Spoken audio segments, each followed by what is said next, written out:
My name is Jordan Duncan. I hold a degree in World History and Cultures, a certificate in Public History, and a minor in Classics.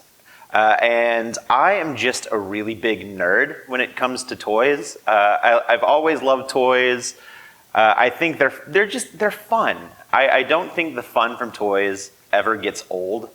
And that's just something that I've carried over into, I guess, my adult year. As a child, I had a whole bunch of action figures like Transformers, Ninja Turtles, Star Wars action figures, comic book characters, and just as I grew, my love for those things didn't dwindle. It actually amplified. So I'm just not only am I a big history person, but I just I love toys. They're just fun.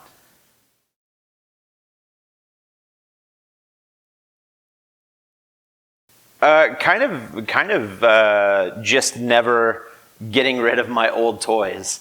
I still have a bunch that I grew up with.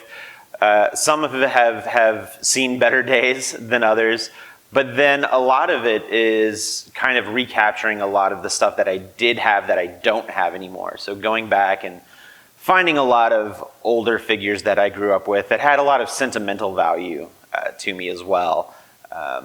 So that's just kind of how my collection has grown over the last few years, especially since the pandemic. Whenever I was just sitting at home, not spending money, going out places, I had a little extra money in the bank, and I said, you know what could use some love? My action figure collection. So it's grown quite a lot in the last few years.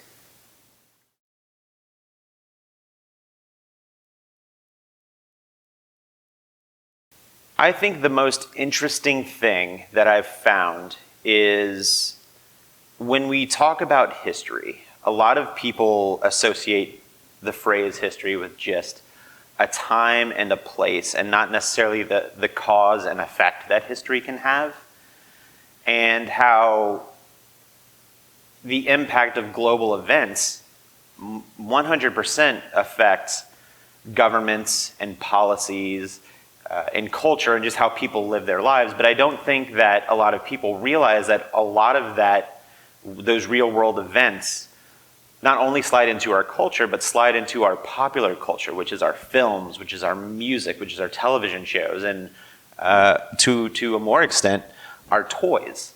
So a lot of the toys that have been around for 50, 60 plus years have all ebbed and flowed with the cultures and the countercultures of the time in which they existed.